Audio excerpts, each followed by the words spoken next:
Kalau di sini bagaimana proses air menjadi es? Ya, proses air menjadi es.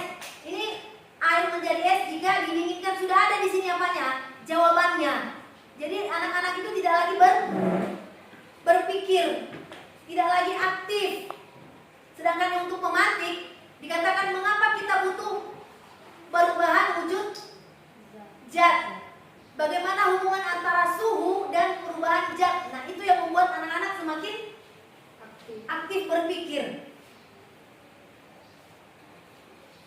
Biasanya kita Bapak Ibu yang kita tanya apakah ekosistem itu, padahal sudah ada jawabannya. Ekosistem adalah seperti itu. Tapi kalau pertanyaan pemantiknya seperti apa kira-kira Bapak Ibu?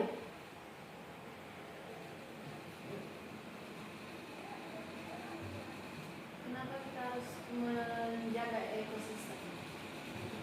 Bisa. Mengapa kita harus menjaga ekosistem? Atau apa yang terjadi pada ekosistem bila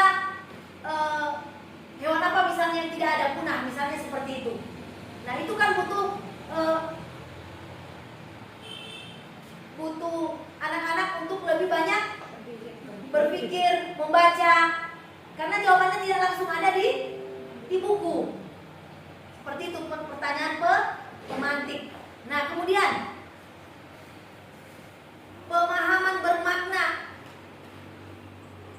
Murid-murid dapat memahami bahwa benda bisa berubah wujud dan proses perubahan wujud ini penting digunakan untuk membantu kehidupan sehari-hari.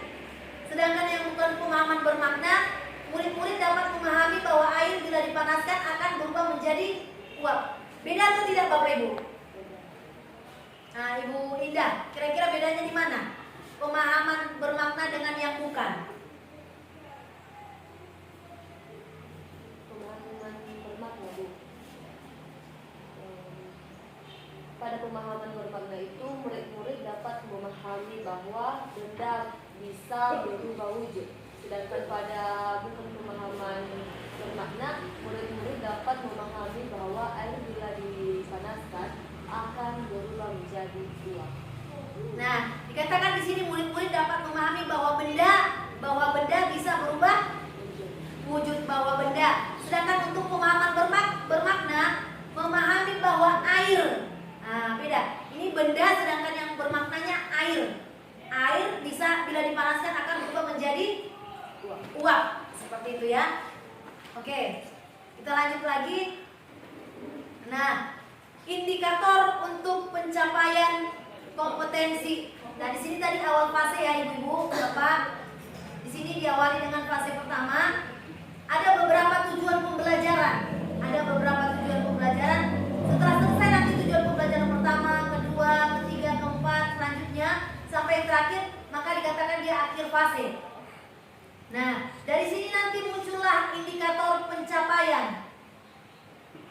Muncul indikator, kemudian memudahkan menentukan alat ukur dan merancang penilaian. Penilaiannya bagaimana yang akan kita buat, dan terakhir menentukan metode pengajaran. Bagaimana metode yang kita lakukan, apakah metode diskusi, ataukah metode bermain, ataukah metode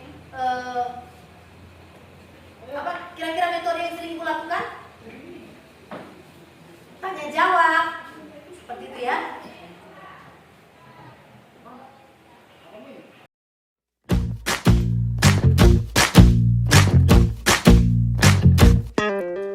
Kita bisa bersama